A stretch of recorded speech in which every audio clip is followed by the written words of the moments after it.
الحمد لله رب العالمين والصلاة والسلام على إمام المرسلين وخاتم النبيين ورحمة الله للعالمين.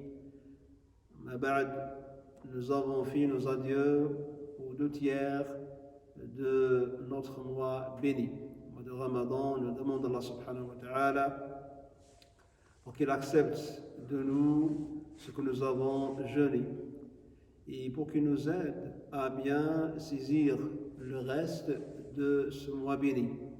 Et le reste de ce mois béni est magnifique.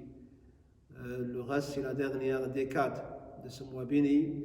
Les dernières nuits de ce mois béni, ce sont les nuits les plus brillantes et les plus bénéfiques. Le prophète sallallahu alayhi wa sallam était excellent lorsque cette dernière décade arrive. Donc, il se montrait plus adoratif. Mouna Aïcha, l'épouse du prophète sallallahu alayhi wa sallam, a dit que lorsque ces 10 dernières nuits arrivent du mois de Ramadan, le prophète sallallahu alayhi wa sallam s'appliquait entièrement à l'adoration de Allah subhanahu wa ta'ala. Dans le hadith de Bukhari, c'est un témoignage de sa femme Aïcha, notre mère. Elle dit que le prophète sallallahu alayhi wa sallam, à l'avènement de cette dernière décade, la première chose, il serrait son vêtement, son mizar, son panier.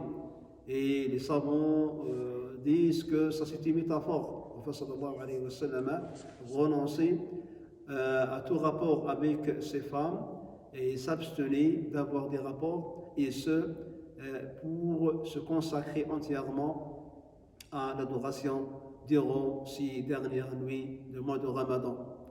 La deuxième chose, c'était dans ce hadith, dans ce témoignage de sa femme Aïcha. Elle dit qu'elle passait toute la nuit dans l'adoration. Il veillait toute la nuit afin qu'il augmente plus les actes d'adoration, la salat et dhikr Allah.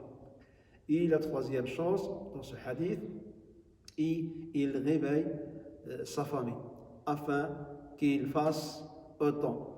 Ça, c'est une notion très importante pour chacun de nous, de faire cette entraide dans la piété et dans l'adoration.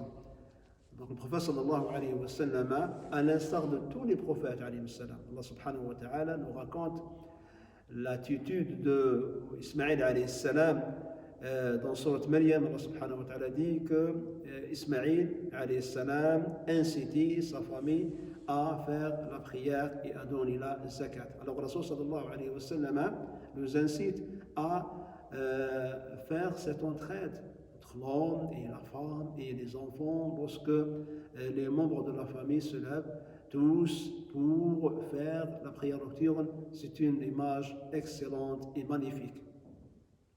Alors le prophète sallallahu alayhi wa sallam se consacrait entièrement à l'adoration durant ces 10 dernières nuits, et ce en vertu de 3 choses. Il y a 3 sagesses. La première sagesse, c'est que cette dernière décade, c'est la fin du mois de Ramadan. Et la fin, c'est l'essentiel. Le plus important, c'est la fin.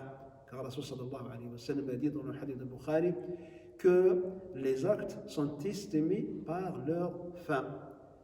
C'est une occasion afin de faire les adieux au mois de Ramadan dans les meilleures conditions.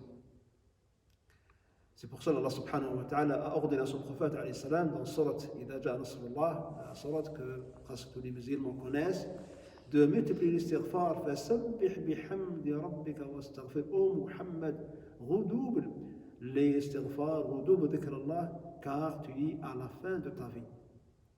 Et la deuxième sagesse qu'on peut voir et déduire à travers cet enthousiasme, c'est une leçon également pour ceux qui ont laissé partir le début du mois de Ramadan, qui n'ont pas fait assez d'adoration, qui n'ont pas profité le maximum le début du mois de Ramadan. Donc ça, c'est une leçon pour ces gens-là, afin qu'ils corrigent ces manquements.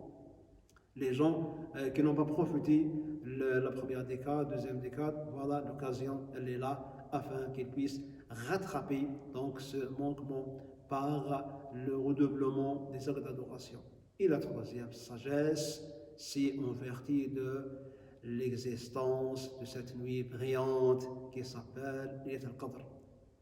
Cette nuit qui s'appelle Al-Qadr se trouve certainement sans aucun doute dans cette dernière décade et notamment dans ces nuits impaires.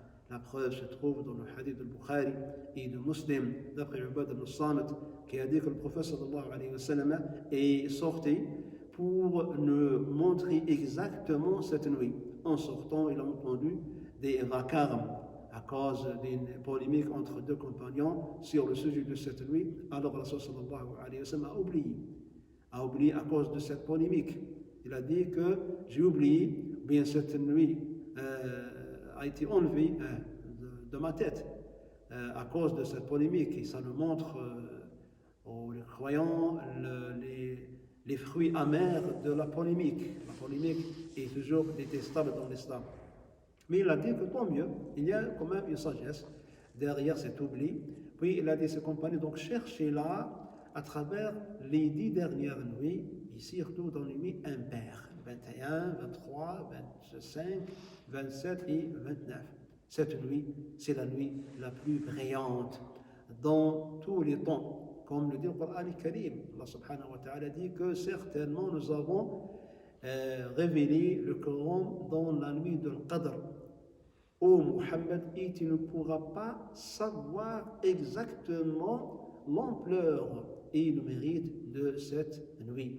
Donc c'est un mérite qu'on ne peut jamais concevoir, comme le dit le Coran al-Karim. C'est une nuit, comme le dit le Coran al-Karim, meilleure que 1000 mois. Celui qui est privilégié de saisir cette occasion et qui a fait quelques salats ou bien quelques dhikr Allah ou bien le récit du Coran al-Karim, cette adoration effectuée dans cette nuit est meilleure qu'une adoration effectuée dans 1000 mois. Meilleure, c'est pas égal. Il faut faire attention pour les termes du Coran al-Karim. Allah subhanahu wa ta'ala dit que cette nuit est meilleure que 1000 mois.